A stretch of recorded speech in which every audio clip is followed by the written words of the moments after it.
Hello everyone! This video is about dun sa dragon fruit na pinakain ko kay Baby Ava. First time ako nagpakain sa kanya and I want to share my experience kung ano ba yung nangyari after kong pakainin si Baby Ava ng dragon fruit.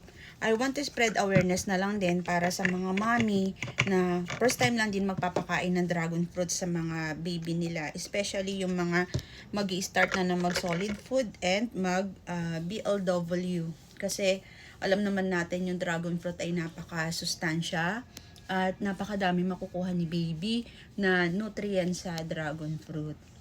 But before ko ituloy itong video na to, before ko sabihin kung ano man yung mga dapat kong i-share for awareness, please po paki-subscribe na lang tong channel ko as a support sa akin. Bago lang po ako dito sa YouTube, and then like and comment na lang din.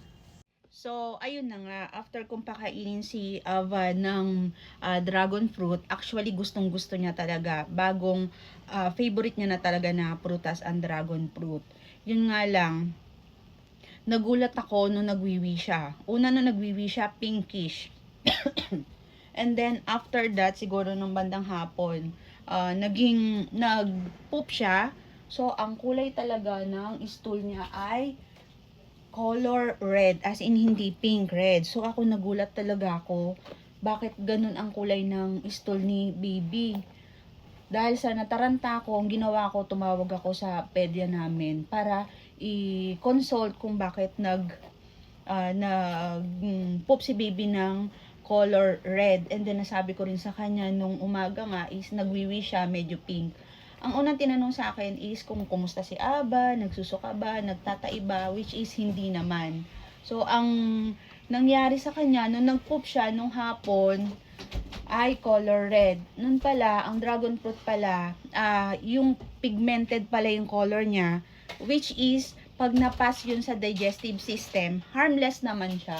Lalabas siya sa stool ng baby natin. So, yun yung sineshare ko. At least hindi na magugulat yung mga ibang mami na mapapatawag sa mga pedya nila pag pinakain nila si baby ng dragon fruit. Yun nga lang, tatanungin din ng doktor kung ano ba yung situation ng baby natin. So, sasabihin lang din natin kung wala naman din nakain, hindi nagtatae, hindi nagsusuka, talagang tatanungin sa atin kung ano yung nakain niya.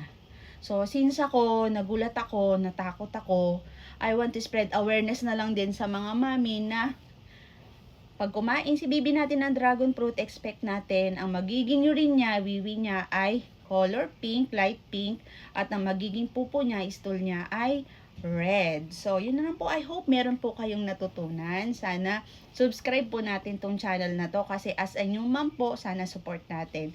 Thank you po.